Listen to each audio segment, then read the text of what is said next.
26ஆம் கேள்வியை பாருங்க. ஒரு ரேடார் கருவியில் இருந்து காணப்படும் அலையின் அதிர்வெண் 750 மெகாஹெர்ட்ஸ். இவ்வேளை ஆகாய விமானத்தில் பட்டு தெரிப்படைந்து திரும்பும் அவை அதிர்வெண் 25 கிலோஹெர்ட்ஸால் அதிகரிப்பதாக ரேடார் நிலையத்தில் அவதானிக்கப்படுகின்றது. ஆகாய விமானத்தின் ரேடார் நிலையத்தை நோக்கிய கதியால் இப்படி இருக்கு ரேடார் நிலையம். இப்போ ஒரு விமானம் வந்து இதை நோக்கி வருது. அது எப்படி போனாலும் பிரச்சனை இல்லை. விமானம் இந்த ரேடாரை நோக்கி வரணும்னு இல்லை. அந்த விமானத்தின் ஒரு கூறு, கதியின் ஒரு கூறு இந்த ரேடாரை நோக்கி இருக்கும். அந்த கதியை தான் கேட்கிறான். அப்ப நான் அந்த ரேடாரை நோக்கி வர்ற கதி பின்னா இந்த கதியை தான் கண்டுபிடிக்க வேண்டாம். அந்த ரேடாரை நோக்கின கதி. இப்ப இங்க இருந்து ஒரு ஒளி போய் இதுல பட்டு திருப்பி தெரிஞ்சு வர்றத அவர் வாங்க போறார் ரேடாரால. இங்க இருந்து வரைக்குள்ள முதல்ல ரேடார் வந்து ஒளி முதல் இல்லையா?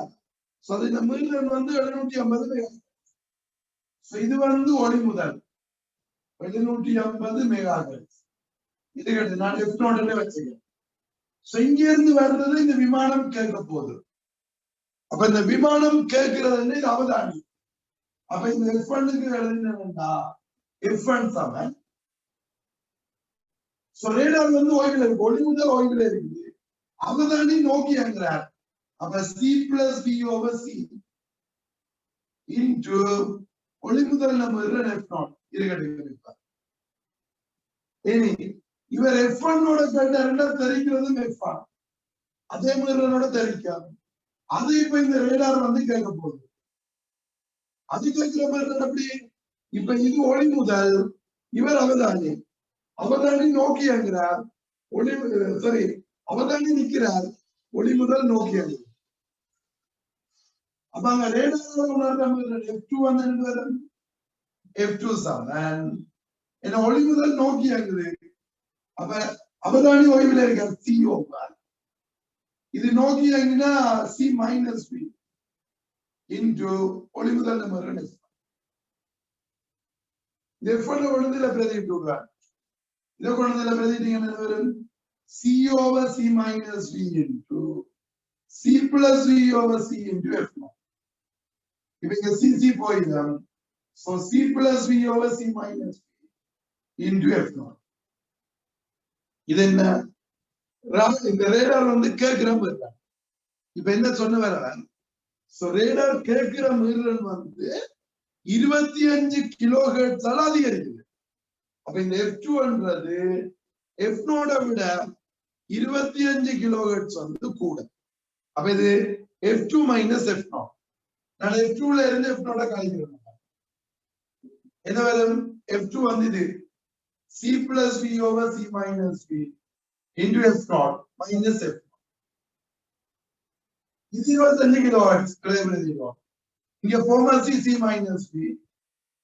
மேலுக்கு என்ன வரும்? F0 பதிலா C+V ல இருந்து C minus V கழிக்கணும். அப்ப minus C plus V. CC போனா 2V F0 over C minus V. Okay, இது ரெண்டு வித்தியாசம். இப்படி வந்து இப்ப அவன் இப்ப இந்த அலை இப்ப இந்த ரேடார்ல இருந்து போற அலைக்கு கேட்கும். அது வந்து மின்காந்த அலை தான் அனுப்பப்படும். இந்த ரேடார்ல இருந்து அனுப்பப்படுற அலை வந்து மின்காந்த அலைகள். அப்ப மின்காந்த அலைகள் என்ற கதை என்ன? 3 தடவை 10 நெட். அப்ப இந்த 3 தடவை 10 நெட்டோட பிடிக்க இந்த வியை நாங்க புறக்கணிச்சிடலாமல்ல. அப்ப இதை நாங்க புறக்கணிச்சிருவோம் பி. இப்ப இதுக்கு என்ன போடுவோம்? 25 கிலோஹெர்ட்ஸ். அப்ப 25 தடவை 10 சமன் 2V into F0 வந்து 750 மெகாஹெர்ட்ஸ். அப்ப 750 தடவை 16 கீழுக்கு சி 3 தர 18 விய நாங்கள் புறக்கணிச்சிடலாம். இப்ப சுருக்குங்க. இந்த 3 தர 18 வெட்டிங்களா? 3 வெட்டினா 250. இந்த 18 போய்க்கு 2.5 வந்து அப்ப இது 25 தர 1000. நீங்க 2V தர 2.5 என் 17 போயிடும் 2. இது 2.5 5 5 வெட்டிங்கன்னா 5 5000. அப்ப விமானத்தின கதை 5000 மீட்டர்.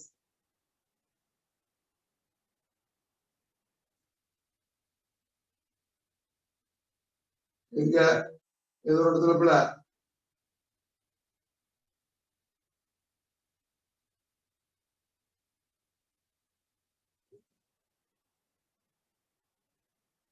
2.5 கிலோஹெர்ட்ஸ்.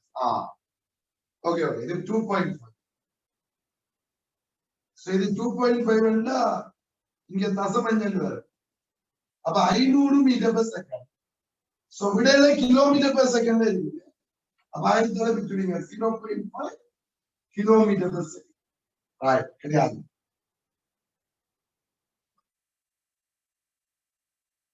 செய்யலாம் இல்லையா? 27ஆம் கேள்வியை பாருங்க. இதுதான் தெரிஞ்சிருக்கணும். இந்த ரேடார்ல இருந்து போறது மின்காந்த அலை. அப்ப அந்த மின்காந்த அலை என்னபடியாதான் அதுக்கு கதி தரையில 3 தர 18. சரி, 27ஆம் கேள்வியை பாருங்க.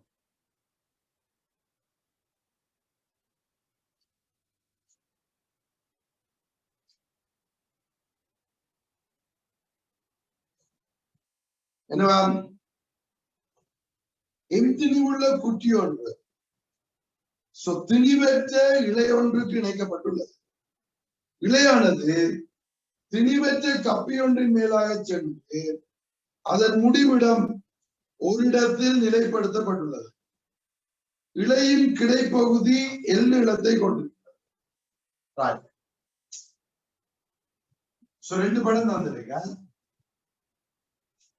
ஒன்றுல இப்படி ஒரு புள்ளியில பிக்ஸ்ட் ஆகி ஒரு கப்பிக்குள்ள இதுல ஒரு திணிவு தோணும். இந்த நீளம் இல்லைன்னு சொல்லு. சரி, என்ன சொல்ற? ஓகே, இப்போது சிறிய திணிவு சிம்பிள் ஆனது இலையின் கிடைப்பகுதியிலிருந்து கொழுவி தொங்க விடப்பட்டுள்ளது. என திணிவானது இலையின் கிடைப்பகுதியில் இருந்து கொழுவி தொங்க விடப்பட்டுள்ளது. தொகுதி சமநிலைக்கு வருகின்றது.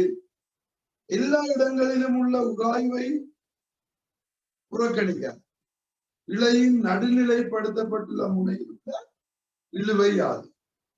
நிலைப்படுத்தப்பட்டுள்ள முனையில் உள்ள இழுவை. இப்ப இந்த நடுவுல கட்டினோட சென்ற திணிவு இப்படி வந்து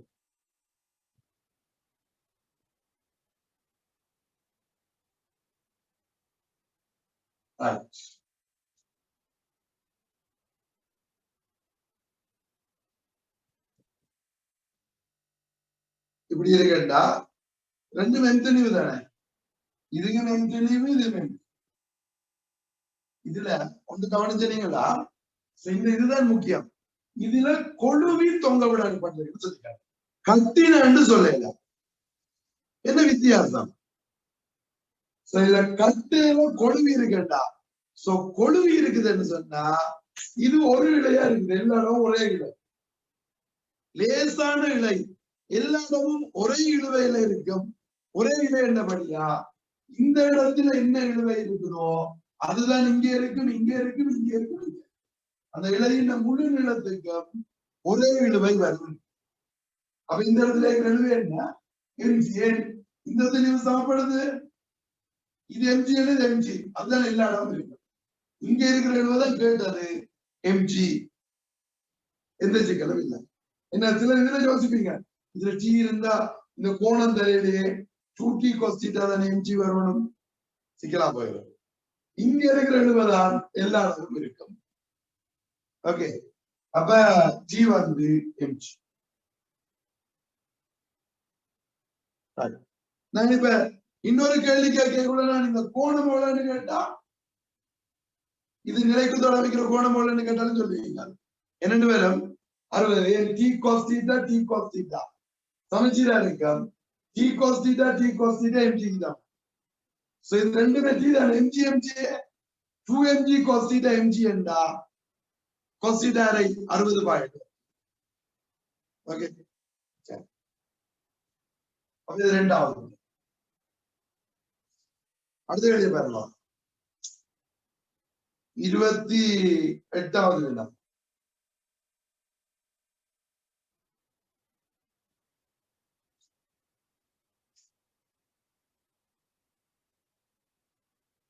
என்னடா ஆறாரையும் இருநீளமும் கருதப்படும் கவுசின் மேற்பரப்பு கவுசின் பரப்பினது அச்சுக்கு செங்குத்தாகவும் காட்டியவாறு சீரான மின்புல வலிமை E உள்ள போது பரப்பினுள் உட்செல்லும் மின்விசை கோடுகளினால் ஆன மின்பாயம் யாது? உள்ளுக்கு போற மின்பாயம் என்று இப்ப இதுல உருளை வடிவம் சரி. இந்த ஆரை 6 சொல்லிட்டு இப்ப இதுக்குள்ள சீரான மின்புலம் இப்படி இருக்கு. இப்ப இது உள்ளுக்கு போற மின்பாயம். இப்ப இதுக்குள்ளால இருக்கிற மின்பாயம் என்னன்னு கேட்டா 0. உள்ளுக்கு போறது வழியால வர்றதும் சமன். இதுக்குள்ள ஏற்றமில்லை தானே. விளையும் மின்பாயம் 0. அதை கேட்கல. கேட்கிறது இதுக்குள்ள போற மின்பாயம் என்னன்னு சொல்லு. அப்ப உங்களுக்கு தெரியும் எந்த பரப்பை கருதணும். உண்மையா எது பரப்புக்கு செங்குத்தான மின்விசை கூட கருதணும். இப்ப எங்களுக்கு பரப்புக்கு செங்குத்தா பிரிக்கிறாரு. நாங்கள் எப்படி பார்ப்போம்? மின்விசை கோட்டுக்கு செங்குத்தான பரப்பை பார்த்தோம்னா உள்ளுக்கு போறத வந்துடும். அப்ப இந்த மின்விசை கோட்டுக்கு செங்குத்தான பரப்பு இந்த பரப்பு என்ன உருவாகும்? இந்த செவ்வக பரப்பு வந்துடும். இதுதான் அந்த மின்விசை கோடுக்கு செங்குத்தான பரப்பு. அப்ப இந்த மின்விசை கோடு இதுக்குள்ள போகுதுண்டா அந்த பரப்பு என்ன வரும்? அதுக்குள்ள ஒரு மின்பாயம் கேட்டது. So phi is equal A into E. A எவ்வளவு?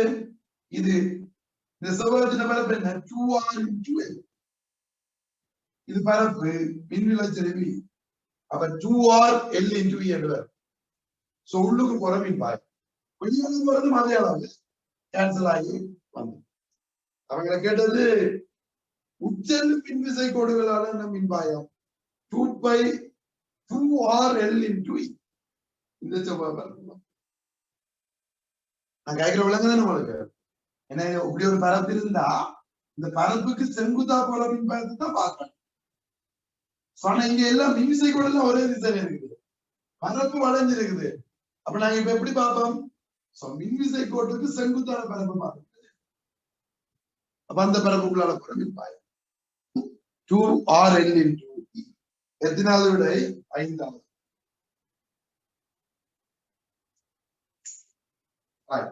29வது.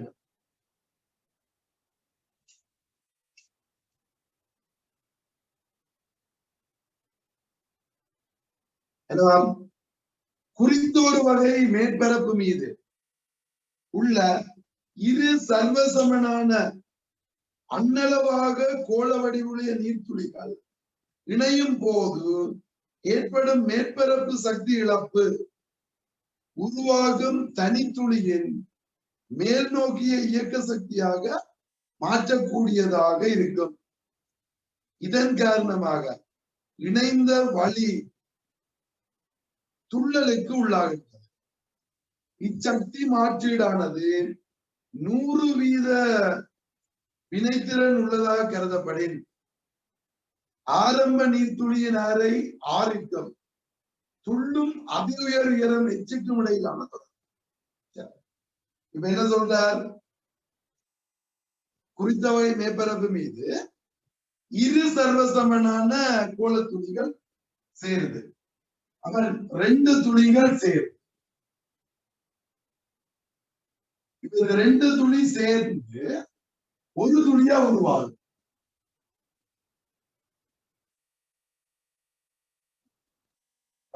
இது நேரையும் நான் ஆரம்பிக்கிறேன். இப்ப எப்படி அந்த ஆரையை கண்டுபிடிக்கலாம். முதல் அதை கண்டுபிடிச்சோம்னா எவ்வளவு சக்தி இழந்தது வரும். ஏன் மேற்பரப்பு ரெண்டு சேரைக்கும் மேற்பரப்பு குறை, ரெண்டு கோள குமிழி சேர்ந்து ஒன்று வரைக்குள்ள மேற்பரப்பின் அளவு குறையும். அந்த குறைஞ்சேக்க வந்த அந்த மேற்பரப்பு சக்தி அவ்வளவு இதுக்கு இயக்க சக்தியா கிடைக்குதாம். காணுவோம் இல்ல. இப்ப முதல்ல ஆரையை காணுவோம். எப்படி இது இன்னைக்கு அளவு 4/3 πr³ into 2 அப்படி ரெண்டு பரப்பு 4/3 πr³ into 2. இது வந்து என்ன சமன்? இது இன்னைக்கு அளவு சமன் 4/3 πr. இப்ப இந்த 4/3 π போயிடும். அப்ப r³ is equal 2r³. அப்ப நீங்க ரூட் எடுத்து விட்டீங்கன்னா r 2 to the power 1/3 r. அப்ப இப்ப ஒரு கோளத்தின் ஆரை இப்படி வருது 2 to the power 1/3 r. இனி இப்ப இது இந்த மேற்பரப்பு சக்தி எவ்வளவு குறையுதுன்னு பார்க்கலாம். இப்ப சக்தி குறைஞ்ச அளவு இந்த சக்தி குறைந்து என்னது மேற்பரப்பு குறைவை பார்க்கணும். ஆரம்பத்துல இருந்த பரப்பு வந்து 4πr². அப்படி ரெண்டு இது கொண்டு minus 4π into capital R into மேற்பரப்பு சக்தி வந்திருக்கலாம். அது மாறலி மேற்பரப்பு சக்தி. இப்ப இதுக்கு என்ன போடுவோம்? கேபிட்டல் R²க்கு இது 8πr² மைனஸ் இதுக்கு போட்டீங்கன்னா 4π into இது 2 to the power 2/3 r² into t. அப்ப இதுல 4πr² எடுத்துறேன். அப்ப 2 minus 2 to the power 2 இருக்கட்டும். இது ஓகே. இவ்வளவு சக்தியும் இப்ப இதுக்கு என்ன வருது? இந்த மேற்பரப்புல இதுக்கு மேல் நோக்கி இயக்க சக்தி. அந்த இயக்க சக்தியை பயன்படுத்தி என்ன செய்யும்? அந்த அவ்வளவு இயக்க சக்தியும் இது இந்த அழுத்த சக்தியா மாறும். அப்ப இந்த இயக்க சக்தி அவ்வளவு அங்க இருக்கிற அழுத்த சக்தி சமம். அப்ப நான் என்ன போடுவேன்? இந்த எவ்வளவு சக்தியும் அந்த எச்சியரத்துல இருக்கிற அழுத்த சக்தி mgh. அப்ப இது போடுங்க. இந்த சக்தி அங்க இருக்கிற mgh சமம். அப்ப mgh is equal 4πr² into 2 minus 2 to the power 2 into t. அப்ப எம்முக்கு என்ன போடுவோம்? இந்த எம்முக்கு என்ன போடுவாங்க? கனளவு தரத்து 4/3 πr³ into rho gh. Right. இதெல்லாம் எழுதி கொண்டே இருக்க தேவையில்லை. எல்லாம் மாறிய அப்படியே மாறினு போட்டுக்கலாம். ஓகே. இது ஒரு r² போயிடும். r. இப்ப இதெல்லாம் மாறலி. இதெல்லாம் மாறலி. இதுல ஒரு 6 மெச்சும் வருது. பிச்சதுக்கு சேர்த்து மாறி எழுதுவோம். RH மாறி. அப்ப இது 6 கிலோ வாங்க. H எனக்கு இது வேணும். H தான் கேட்டுவ. அப்ப என்ன வரும்? H நேர்வீத சமன் 1/r. அப்ப உயரம் அரைக்கு நேர்மாறு வீத சமன். அப்ப யா இவர் r to the power -1 சொல்லுங்க. H நேர்வீத Saman r to the power -1. எத்தனையாவது விடை? 4வது. நாங்கள் இந்த எழுத்து வேலையை குறைக்கிறோம்னா நேர்வீத சமன் தானே கேட்கிறார். இந்த மாறாத கணிதம் எல்லாத்தையும் கேன்னு போட்டுருக்காங்க. இந்த 4π இதெல்லாம் மாறாது. அப்ப kr² போட்டா இங்க எழுத்து வேலை குறையும் கொஞ்சம். விளங்குது? அடுத்து 30ஆம் கேள்வி பாருங்க.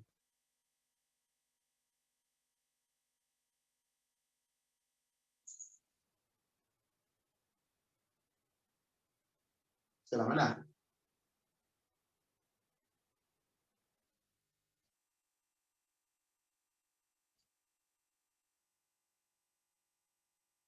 முப்பதாவது வினா என்னவா? இறகு குழாய்களில் அரை வெப்பநிலையில் சமநீளமான உலர் வழியை வெவ்வேறு நீளமான ரசச்சுட்டிகள் சிறைப்பிடிக்கப்பட்டுள்ளதை காட்டு. உருகாட்டுகிறது. இவற்றின் வெப்பநிலை அதிகரிக்கப்பட வெப்பநிலை தீட்டாவுடன் சிறைப்பிடிக்கப்பட்ட வழிநிழலின் நீளம் எல் மாறுபடுவதை காட்டும் வளைகளில் பொருத்தமானது. ரெண்டு தந்திருக்க முதல் ஒன்று நிறுவனம். இதுல ஒரு ரசநிழலால சிறைப்பிடிக்கும். இந்த வழியின் வெப்பநிலைக்கும் நீளத்துக்கும் உங்களுக்கு தெரியும் இங்க அமுக்கம் மாறல. அமுக்கம் மாறலைன்னு சொன்னா வெப்பநிலைக்கும் கனளவுக்கும் எப்படி? அப்ப நீங்க வெப்பநிலை இதுல நீளம் உங்களுக்கு தெரியும். அமுக்கம் மாறலைன்னா V is equal V by T is equal K. அப்ப V சமம் K into T. இது கெல்வின் வெப்பநிலை.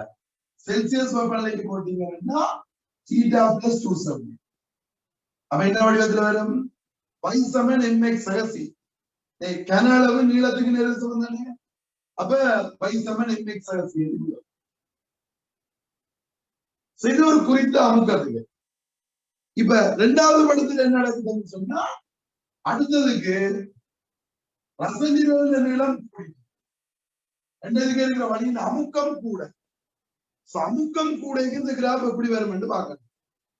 ஒரு குறித்த கன அளவு ரசநிழலால் அடைக்கப்பட்டிருக்கக்குள்ள நாங்கள் அமுக்கத்திற்கும் சரி வெப்பநிலைக்கும் கன அளவுக்கும் கேட்கணும். இங்க கன அளவு வந்து இந்த நீளத்துக்கு நிர்வசனம். ஓகே, அப்ப கன அளவுக்கு பதிலா நீளத்தை போடலாம். வெப்பநிலைக்கும் இதுக்கு போட்டோம்னா இப்படி Y சமம் mx சகசிக்கணும் அது வரும். அது ஓகே தானே? எப்படி அமுக்கம் மாறலைன்னா V over T சமம் K. அப்ப V சமம் K into T. அப்ப K into T க்கு பதிலா theta plus 2. செல்சியஸ் வெப்பநிலை கூட இப்படி வருது. இனி இப்ப இதுல ரசநிழல் நீளத்தை கூட்டிட்டீங்கன்னா அமுக்கம் கூடி இருக்குது. அமுக்கம் கூடவா இருந்தாலும் ஆரம்ப கனளவு ஒன்றுதான் இல்லையா? ரெண்டும் ஆரம்பத்துல ஒரே நீளத்துல இருக்குது. இப்ப இங்க அமுக்கம் மாறலைன்னா அதுக்கும் என்ன சாம்பாடு? இதே சாம்பாடுதான். இதுக்கும் இதே சாம்பாடுதான் வரும். அப்ப இங்க ஆரம்ப கனளவுதான் இந்த ஆரம்ப நீளம். அப்ப ரெண்டுக்குமே அமுக்கம் மாறாம இருந்தா இப்படிதான் கிராஃப் வரும். இன்னொன்னுக்கு இருந்தாலும் இப்படிதான் கிராஃப் வரும். இவருக்கும் ஆரம்ப கனளவு இதே இடத்துல இருந்து தொடங்கி இதே கிராஃப் வரணும் அப்படி வரும். அதுக்கும் இதேதான். அப்ப ஏக்கும் இதுதான், பிக்கும்